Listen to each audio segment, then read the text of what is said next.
warahmatullahi wabarakatuh. Salam sejahtera untuk kita semua.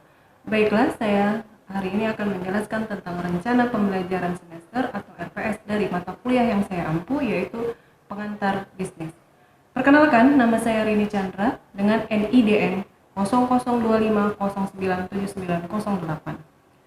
Adapun deskripsi mata kuliah dari pengantar bisnis adalah memberikan pengertian dasar dan pengenalan pada pemahaman bisnis, di mana pemahaman tersebut bukan hanya bersifat teori, definisi, melainkan aplikasi serta faktor-faktor lain yang berhubungan mencakup tentang pemasaran, sumber daya manusia, akuntansi, serta dasar strategi bisnisnya.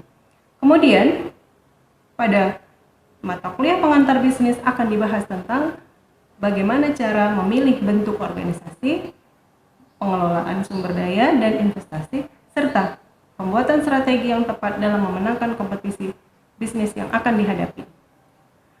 Adapun capaian pembelajaran dari mata kuliah pengantar bisnis yang pertama adalah mampu menunjukkan moral, etika, norma, dan kepribadian yang baik, serta mampu menyelesaikan pembelajaran dan tugas secara mandiri ataupun kelompok. Capaian pembelajaran kedua adalah mahasiswa mampu menelaah konsep bisnis dalam pengelolaan usaha. Yang terakhir, mahasiswa diharapkan mampu mengidentifikasi strategi dalam pengembangan bisnis. Kemudian, model pembelajaran dari mata kuliah pengantar bisnis yang pertama adalah PBL atau Problem Based Learning, yang kedua dengan studi kasus, lalu adanya diskusi di dalam kelas. Metode pembelajaran pengantar bisnis yang saya ampu adalah dengan metode ceramah, diskusi, serta resitasi. Di mana resitasi adalah mahasiswa membuat kesimpulan materi di pertemuan di akhir. Kemudian, media pembelajaran karena ini masih dalam masa pandemi COVID-19, maka tetap daring, yaitu dengan menggunakan Zoom Meeting, Google Classroom, serta WA Group. Materi pembelajaran ada 16 kali pertemuan, di mana pertemuan ke-8 adalah UTS dan pertemuan ke-16 adalah UAS atau ujian akhir semester. Baiklah, saya akan menjabarkan materi pertama, yaitu penjelasan kontrak kuliah, RPS, serta aturan perkuliahan selama 16 kali pertemuan. Kemudian pada pertemuan kedua menjelaskan tentang konsep dasar bisnis, di mana dijelaskan di dalamnya tentang ruang lingkup kegiatan bisnis, hubungan bisnis dengan pemerintah, risiko bisnis, serta konsep umum perusahaan. Pada pertemuan ketiga, pembahasan adalah tentang lingkungan bisnis, di mana di dalamnya nanti dijabarkan juga tentang elemen-elemen dalam lingkungan bisnis, dinamika perubahan, serta sistem ekonomi. Pada pertemuan keempat, pembahasan adalah mengenai tentang badan usaha. Di dalam materi badan usaha akan dijelaskan tentang badan usaha berbadan hukum, badan usaha tidak berbadan hukum, serta lembaga keuangan. Pada pertemuan kelima, membahas tentang kewirausahaan dan usaha kecil, di mana di dalamnya nanti dibahas tentang kewirausahaan, bagaimana cara menumbuhkan kewirausahaan, konsep dasar usaha kecil, serta kelemahan dan keunggulannya. Kemudian pada pertemuan ke-6, pembahasan yaitu tentang manajemen dan organisasi. Di dalam pertemuan ke-6 ini nanti membahas tentang pengertian dasar organisasi, sistem, dan sumber daya organisasi, manajer dan pengelompokannya, serta fungsi manajemen, fungsi dan tugas manajer. Pada pertemuan ke-7 membahas tentang sistem informasi manajemen. Di dalam pertemuan ke-7 nanti akan dibahas tentang karakteristik sistem, konsep dasar informasi, konsep dasar sistem informasi manajemen, serta kegunaan sistem informasi manajemen di dalam bisnis. Pada pertemuan ke-10 pembahasan mengenai tentang konsep dan fungsi produksi dalam bisnis. Nanti dijabarkan di dalamnya mengenai perencanaan, desain produk, perencanaan, kapasitas, produk tata letak, serta pemilihan lokasi. Kemudian pada pertemuan ke-11, pembahasan adalah tentang sistem akuntansi yang berlaku dalam bisnis. Kemudian pertemuan ke-12 tentang manajemen keuangan dan konsep manajemen keuangan. Lalu pada pertemuan ke-13 membahas tentang manajemen sumber daya manusia. Di dalamnya nanti dibahas tentang konsep MSDM, analisis deskripsi, spesifikasi, pengintegrasian, serta status dan tugas manajer SDM. Kemudian pada pertemuan ke-14 pembahasan tentang lembaga keuangan non-bank, serta pertemuan ke-15 pembahasan mengenai riset bisnis serta etika bisnis. Kemudian evaluasi pembelajaran pada mata kuliah pengantar bisnis akan dinilai melalui kehadiran mahasiswa mulai dari pertemuan pertama sampai pertemuan ke-16, lalu adanya keaktifan di kelas yaitu dengan tugas dan diskusi. Yang terakhir adalah penilaian tentang indikator kuis, UTS, dan UAS. Baiklah, demikian penjelasan saya tentang mata kuliah yang saya ampu. Sekian dan terima kasih. Oke, bismillahirrahmanirrahim. Kita mulai perkuliahan hari ini. Assalamualaikum warahmatullahi wabarakatuh. Waalaikumsalam warahmatullahi wabarakatuh. Salam sejahtera untuk kita semua. Selamat siang. Hari ini kita akan memulai perkuliahan kita, yaitu mata kuliah manajemen mata kuliah apa nih? Pengantar bisnis ya. Baiklah, sama seperti mata kuliah lainnya dengan dosen lainnya juga, karena kita masih pandemi COVID, maka kita masih menggunakan Zoom meeting ya, atau Zoom class. Nanti kalian Ibu sediakan untuk adik-adik mahasiswa semua, Ibu sediakan WA group. Kita WA group sudah punya ya. Nanti linknya akan saya share untuk yang belum masuk grup, atau adminnya nanti ada counting di Andri Ramadhani untuk masukkan teman-teman yang belum masuk di grup. Kemudian kita ada media satu lagi yaitu namanya Google Classroom. Google Classroom nanti linknya saya kirim melalui WA group. Kalian boleh masuk ke Google Classroom dengan catatan nama, foto, pada email di dalam Google Classroom nanti harus sama dengan nama sesuai dengan nomor induk mahasiswa. Adik-adik semua ya. Nah, baik. Ada yang mau ditanyakan, nanti boleh ditanyakan di sesi yang saya sediakan. Paham ya? Baik, saya share dulu bahan hari ini. Ini materi perkuliahan kita, yaitu konsep bisnis. Jadi, pertemuan kedua nanti itu membahas tentang konsep bisnis secara umum. Nah, dalam konsep bisnis itu nanti pembahasannya adalah ruang lingkup bisnis secara umum, diantaranya adalah pengertian bisnis dan jenisnya, jadi jenis-jenis bisnis. Selanjutnya ada hakikat bisnis, ada pengertian perusahaan, ada risiko bisnis, ada tentang belajar bisnis. Jadi sini di belajar bisnis ini kita bahas tentang bagaimana mengelola bisnis atau memulai bisnis, ada di situ ya.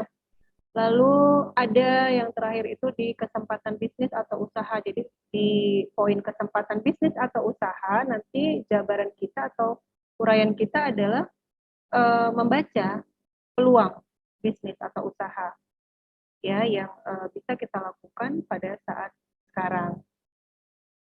Oke, baik. Nah, di sini ada pengertian bisnis. Jadi secara umum pengertian bisnis itu kegiatan. Jadi bisnis itu sama dengan kegiatan atau usaha ya yang dilakukan oleh perorangan, oleh atau organisasi. Organisasi ini berarti kelompok orang atau sekelompok orang di dalam bidang penjualan atau usaha dan kegiatan itu dilakukan dalam proses penciptaan ya atau pembuatan produk ya, bisa juga produksi dari barang atau jasa. Yang tujuannya adalah untuk mendapatkan laba. Jadi laba itu bahasa kita sama dengan keuntungan. Nah, seperti itu. Ya, ini pengertian bisnis secara umum. Nanti menurut para ahli, boleh kita tambahkan di bahan share di Google Classroom atau di WA Group, boleh ya. Boleh tanya juga nanti kalau nggak paham mau di WA Group, boleh begitu saya sempat kita bahas ya. Selanjutnya hakikat bisnis. Jadi hakikat itu sama dengan inti bisnis, tujuan bisnis, sama ya. Jadi ada secara hakikat bisnis itu ada bisa dipandang dari sisi ekonomis dan sisi sosial. Intinya adalah hakikat bisnis usaha untuk memenuhi kebutuhan manusia. Jadi kebutuhan manusia itu kan tidak terbatas ya. Kebutuhan manusia tidak terbatas. Berkaitan dengan apa kebutuhan manusia, yaitu barang atau jasa. Intinya yang dikonsumsi oleh manusia. Nah, itu kebutuhan. Jadi kalau ekonomi kan udah tahu ya, bahwasannya ekonomi itu adalah ilmu yang mempelajari tentang bagaimana kita, udah tahu ya. Jadi kebutuhan manusia yang tidak terbatas, tapi alat pemenuh kebutuhannya yang terbatas. Nah, itu fungsi dari mempelajari ilmu ekonomi. Jadi kita disuruh memilih mana yang lebih dibutuhkan. Nah, baik, kita kembali lagi ke hakikat bisnis. Intinya adalah untuk memenuhi kebutuhan manusia, baik itu barang atau jasa yang bermanfaat. Gitu ya. Jadi seorang pebisnis akan selalu melihat usahanya ini berkaitan dengan kebutuhan masyarakat dan kemudian mencoba untuk melayaninya secara baik. Nah, sehingga pebisnis atau wirausaha itu akan selalu bertujuan ingin di awalnya adalah pelanggannya puas atau masyarakat puas dan senang. Sehingga kalau masyarakat udah puas, udah senang, dia akan melakukan pembelian ulang. Kalau udah melakukan pembelian ulang, biasanya kalau udah bolak-balik beli gitu ya pelanggan namanya, itu tujuan akhir atau dampaknya pada perusahaan atau bisnis kita adalah bisnis menjadi laba atau laba meningkat. Jadi keuntungan meningkat ya. Nah, itu dia. Nah, kalau di sini ada tujuan ekonomis, nah ekonomis ini berarti berkaitan dengan namanya juga ekonomi ya. Ekonomis berarti tentang laba atau pendapatan. Jadi peningkatan laba di bisnis itu, orang melakukan bisnis intinya adalah di awal bisa untuk mendapatkan laba. Yang kedua tujuan sosial. Tujuan sosial ini berarti mensejahterakan kehidupan sosial. Kita buka bisnis itu untuk menampung tenaga kerja misalnya kan, mengurangi pengangguran, nah, seperti itu dan lain-lain ya. Nanti silahkan dicari juga di bahan yang lain. Nah, kemudian, nah ini ada cara memulai bisnis. Jadi memulai bisnis itu ada beberapa langkahnya atau triknya supaya bisnis kita sesuai dengan yang diharapkan. Jadi pertama ada sesuaikan dengan passion kita, buat pemetaan rencana. Jadi harus ada perencanaan yang benar ya, yang matang. Oke, gitu dulu. Nah, nanti setelah ini kita akan share lagi bahan yang lain, tapi sebelumnya saya sediakan dulu tanya jawab ya. Nah, ini saya buka forum diskusi. Silakan yang mau bertanya, atau saya yang milih nih, siapa yang mau nanya? Enggak ya, saya sediakan waktu untuk bertanya. Boleh 2 pertanyaan dulu. Silakan. Izin Bu, saya ingin bertanya. Rian Ramadana ya. Iya Rian, Bu. silakan ini bertanya. Tapi tadi saya rasa udah, karena kita udah beberapa kali masuk kelas, jadi udah tahu lah ya nama saya ya. Udah paham. Oke, udah dari KRS juga ada ya kan? Ya Bu. Coba Rian Ramadana, apa pertanyaannya? Jadi kan Bu, ada beberapa literasi juga yang saya baca tentang konsep bisnis ini kan Bu. Konsep bisnis ya. Jadi kan yang saya ketahui konsep bisnis kan terbagi menjadi beberapa bagian. Ya seperti online to offline, business to business to customer, dan customer to customer. Nah, yang ingin saya pertanyakan, apa sih Bu yang dimaksud dengan business to customer? Mungkin itu saja pertanyaan saya. Terima kasih. Oke, baik ya, pertanyaan dari Rian Ramadana tadi bertanya tentang business to customer. Oke, simpan dulu ya pertanyaannya. Silakan satu lagi boleh, setelah itu kita akan jelaskan. Izin Bu, Arina mau tanya. Ya Bu. Arina Badria, Arina Silakan Arina. Apa-apa saja, Bu, yang harus diperhatikan saat kita ingin memulai bisnis? Ya, ya. Jadi kebetulan ada ya, tapi boleh saya jelaskan. Jadi kita jelaskan secara diskusi agar semua kita dalam kelas ini menjadi sama-sama belajar. Jadi nggak fokus di ceramah saya, satu fokus kita kepada dosen saja, tapi saya pengennya itu kita semua ikut aktif di kelas. Untuk apa? Ya, satu untuk menambah wawasan kita, saya juga jadi kenal, jadi proses belajar mengajar kita menjadi lebih ini ya, kooperatif, lebih inilah lebih baik ya. Oke. Tadi ada 2 pertanyaan dari teman kita, ada Rian dan ada Arina. Rian pertanyaannya tentang apa sih itu business to customer, dan Arina bertanya tentang bagaimana cara memulai bisnis. Ya. Ada yang mau coba jawab dulu sebelum kita tarik kesimpulan atau saya yang jawab? Silakan. Saya, Jerry, Bu, Bu. mau jawab pertanyaan dari tadi, siapa namanya? Dari tentang business to customer, Bu. Pengertiannya, Bu. Penindi Emory ya? Iya, Bu, mau menjawab pertanyaan apa itu business to customer, Bu. Iya, silakan Nindi. Nindi dari mana ini asalnya? Dari Papak Barat, Bu. Papak Barat, Sumatera Utara ya? Iya, Bu. Oke, silakan. Business customer yaitu bisnis yang melakukan pelayanan atau penjualan barang atau jasa kepada konsumen per orang atau grup secara langsung, Bu. Ya, boleh. Itu paham nggak itu maksudnya, Nindi? Kalimat tadi yang Nindi sebutkan tadi, ucapan tadi, paham nggak? Paham, Bu. Sedikit paham, Bu, karena itu saya ambil dari beberapa media, Bu, dari Google. Seperti dari Google. Ya, jadi Terima kasih Nindi. Jadi kelas saya itu tidak menutup kemungkinan atau tidak menutup jalan kalian, para mahasiswa, adik-adik mahasiswa untuk membuka Google, searching Google, boleh ya. Yang tidak boleh adalah meninggalkan kelas tanpa kabar. Oke, tadi ada Nindi. Saya mau coba yang siapa ya? Sarifah ya.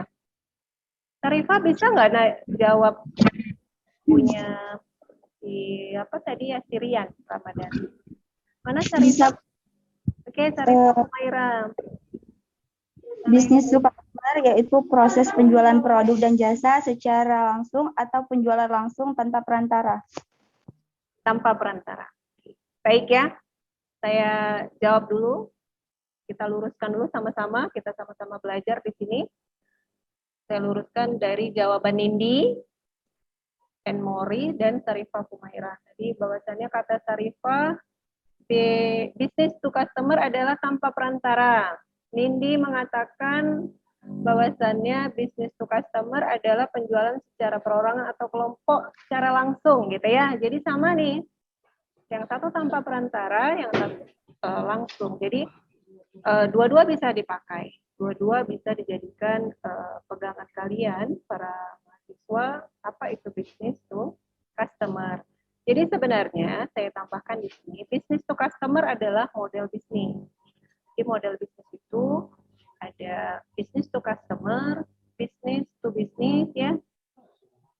Nah, business to customer itu secara langsung tadi benar. Jadi penjualan itu baik penjualan produk yang terdiri dari barang dan jasa secara langsung tanpa perantara, benar tadi ya. Jadi pelaku bisnis dan konsumen itu merupakan, jadi ada pelaku bisnis, ada konsumen, mereka pengguna akhir.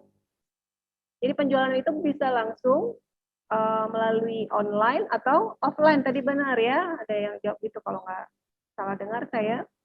Nah, jadi nanti kita belajar itu di pertemuan ke-9 tentang manajemen pemasaran atau konsep pemasaran. Di situ nanti ada dijelaskan tentang saluran distribusi.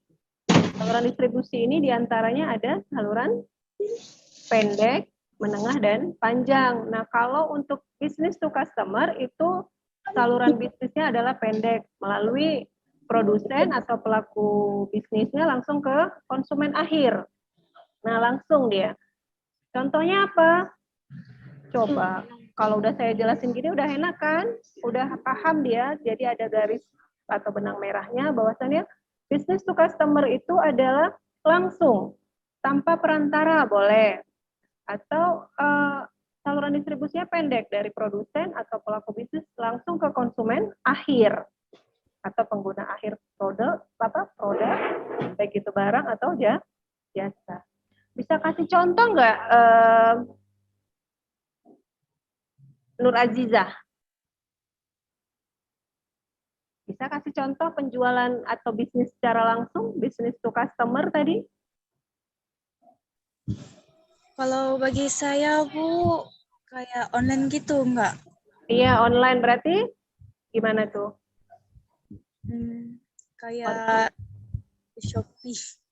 Nah, kalau Shopee, ini dia kasusnya. Kalau ada penjual ya, penjual online, lalu kita transaksinya ke Shopee.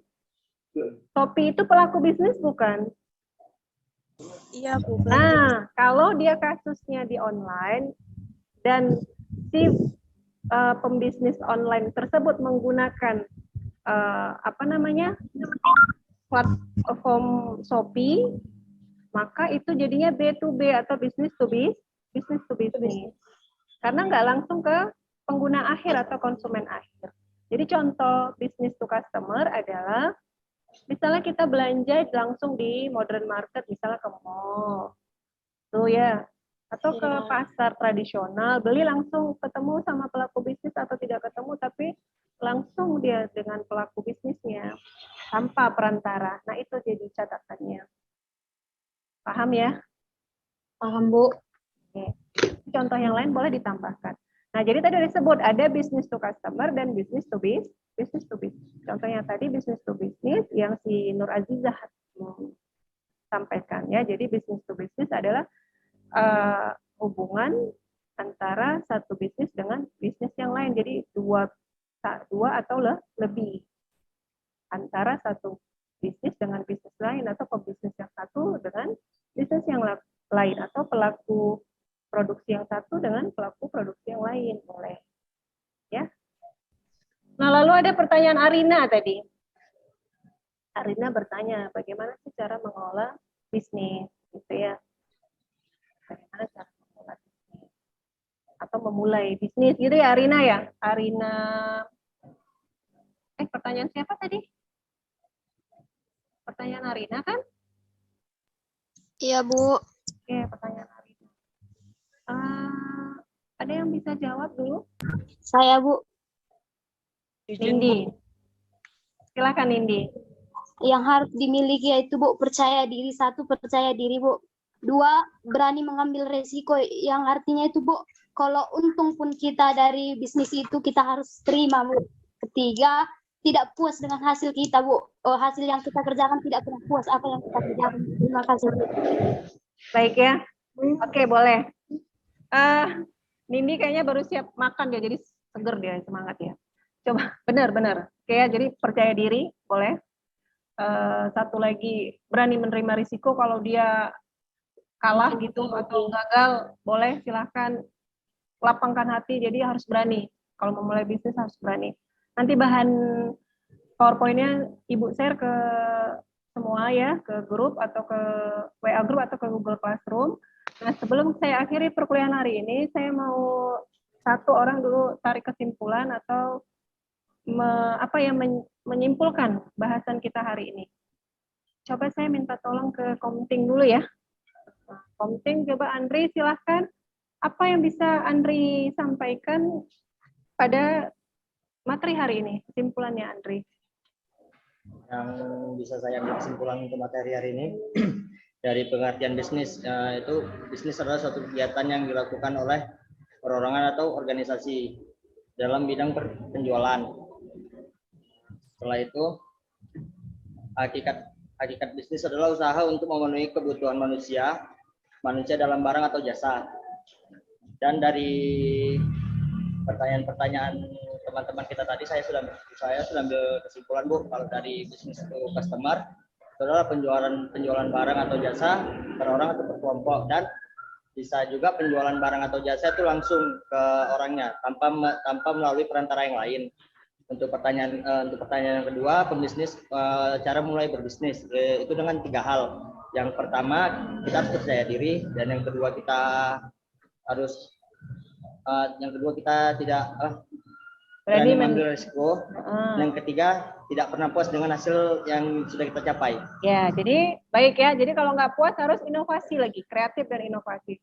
Satu lagi, kalau mau mulai bisnis yang awal adalah mulailah usaha sesuai dengan passion kita atau minat. Supaya nanti kalau gagal kita nggak kapok, tetap mau berusaha lagi, tetap mau menjalankan bisnis lagi. Tapi kalau bisnisnya cuma ikut-ikutan, begitu gagal kita nggak mau lagi, nggak mau bangkit lagi. Nah, seperti itu ya. Oke, saya akhiri perkuliahan hari ini. Terima kasih atas perhatian adik-adik mahasiswa semua. Nanti kita ketemu lagi di minggu depan untuk pertemuan selanjutnya. Saya doakan semoga semua dalam keadaan sehat. Assalamualaikum warahmatullahi wabarakatuh. Waalaikumsalam warahmatullahi wabarakatuh. Waalaikumsalam warahmatullahi wabarakatuh. Terima kasih ya.